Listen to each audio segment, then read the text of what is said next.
আসসালামু আলাইকুম। কাঁচা কলা দিয়ে আমরা বিভিন্ন রকমের রান্না করে থাকি, তবে আজ আমি আপনাদের সাথে কাঁচা কলা দিয়ে বিকালের নাস্তায় মজাদার একটি কাটলেটের রেসিপি শেয়ার করতে যাচ্ছি। আপনারাও বাসায় একবার ট্রাই করলেই বুঝতে পারবেন যে কাটলেটটা খেতে কতটা মজাদার এই কাটলেটটি তৈরির জন্য আমি এখানে 3টি কাঁচা কলা নিয়েছি আর 2টি বড় সাইজের আলু নিয়েছি। আলু আর কাঁচা কলা আমি প্রেসার কুকারে 4টি সিটি উঠিয়ে নিয়ে সিদ্ধ করে নিয়েছি। কাঁচা কলার কাটলেট বা কাবাব যেটাই তৈরি করেন না কেন, সেখানে কিন্তু অবশ্যই আলু ব্যবহার করতে হবে। কাটলেটের পারফেক্ট স্বাদ আনার জন্য কলা এবং আলুর পরিমাণ সঠিক রাখতে হবে। এজন্য যতটুকু পরিমাণ কলা নেবেন তার অর্ধেক পরিমাণ আলু নিতে হবে।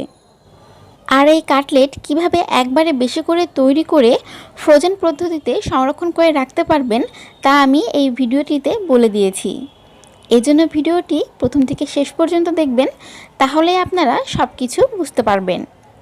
আলু আর কলা খোসা ছাড়িয়ে নিয়ে খুব ভালোভাবে ভর্তা করে নিচ্ছি। এখন আমি এর মধ্যে দিয়ে দিচ্ছি 1/4 কাপ বেসন। আপনারা এখানে বেসনের পরিবর্তে কর্নফ্লাওয়ার বা চালের আটাও ব্যবহার করতে পারেন। লাগবে 1/4 কাপ পেঁয়াজ কুচি, 2 টেবিল চামচ কাঁচামরিচ কুচি, 2 টেবিল চামচ ধনিয়া পাতা কুচি, 1 চা চামচ চিলি ফ্লেক্স।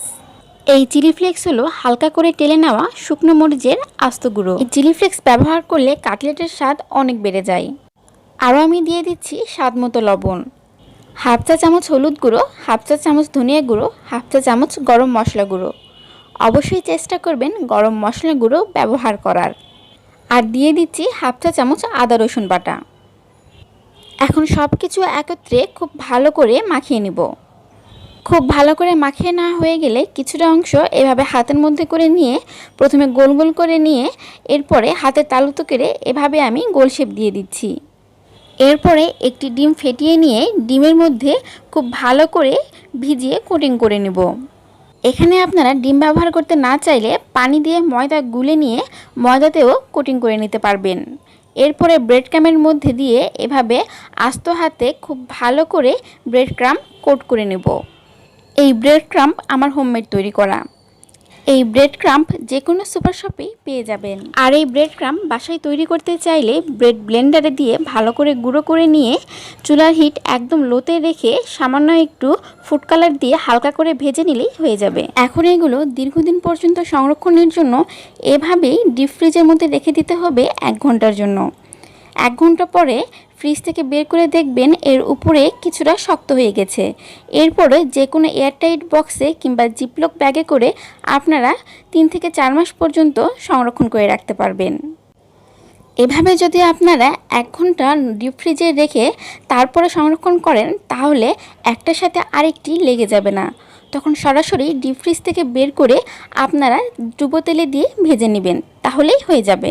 আর সাথে সাথে ভেজে নিলে ফ্রিজে রাখার কোনো দরকার নেই। ব্রেড ক্রাম দিয়ে কোটিং করার পরে সাথে সাথেই তেলের মধ্যে দিয়ে ভেজে নেবেন।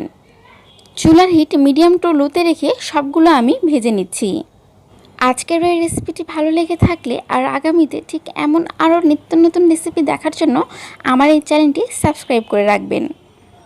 মিডিয়াম টু লো হিটে ভাজতে ভাজতে আপনার পছন্দ মতো কালার চলে আসলে তেল ঝরিয়ে উঠিয়ে নেবেন।